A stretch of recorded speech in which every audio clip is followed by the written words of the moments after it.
आंदोलन में जो लोग लड़ते हैं उन्हीं को लाभ मिलता है।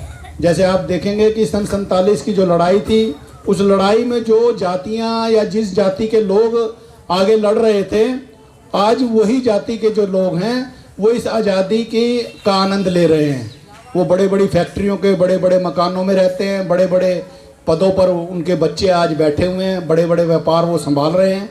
तो आंदोलन जो कौम लड़ती है, जो संघर्ष करती है, उस आंदोलन का, उस संघर्ष का लाभ भी लेती है।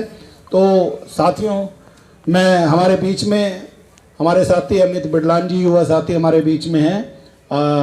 मैं उनको आमंत्रित कर रहा हूँ, वहीं से कर लेंगे, वो अपनी बात रखें। अमित बिडलान जी, जोरदार ताली बजाकर इनका स्वागत कीजिए। आए हुए सभी सम्मानित साथियों को मेरा क्रांतिकारी जय भीम। साथियों, आज जब पूरी दुनिया नए साल के जश्न में डूबी हुई है, हमें और हमारे लोगों को अपना गौरवशाली इतिहास ही नहीं पता कि हम आज के दिन को शौर्य दिवस के रूप में किस तरीके से मनाते हैं और क्यों मनाते हैं।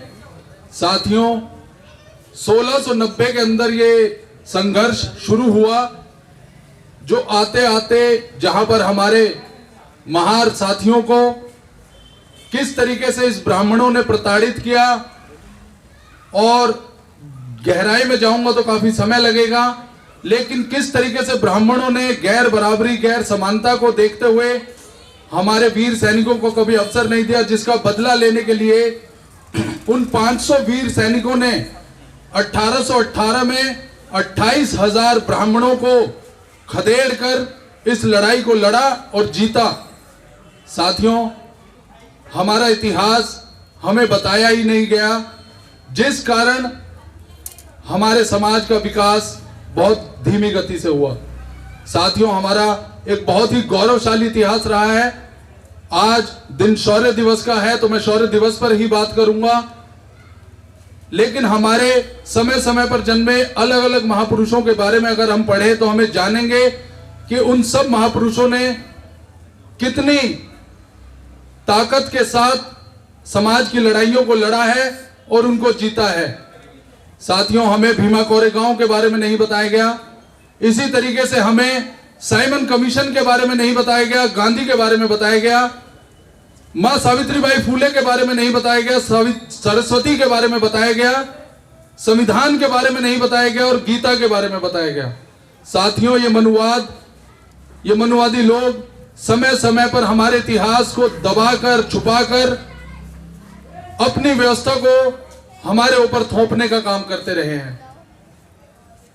हम जब तक अपने इतिहास को नहीं जानेंगे, हम अपनी कौम का, अपने समाज का भला, उसका विकास नहीं कर पाएंगे।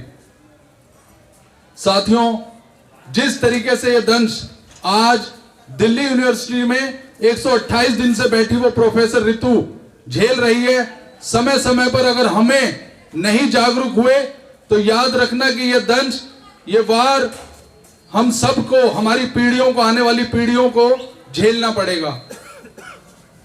अंबेडकरवादी विचारधारा इस देश की, पूरी दुनिया की सबसे विकासशील, सबसे प्रगतिशील विचारधारा है, जो समानता पर आधारित है, समता पर आधारित है, बंधुत्व पर आधारित है। साथियों, इस देश में इस विचारधारा के जनक यहां पर थे, उनको, इस विचारधारा को कुचलने का, दमन करने का काम ये मनुवादी लोग कर रहे हैं।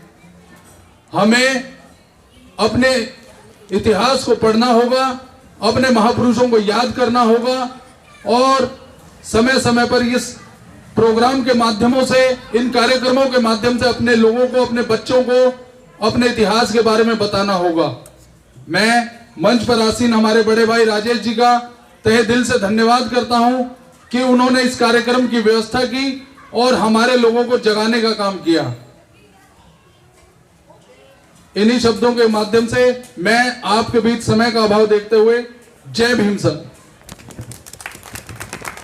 धन्यवाद अमित जी।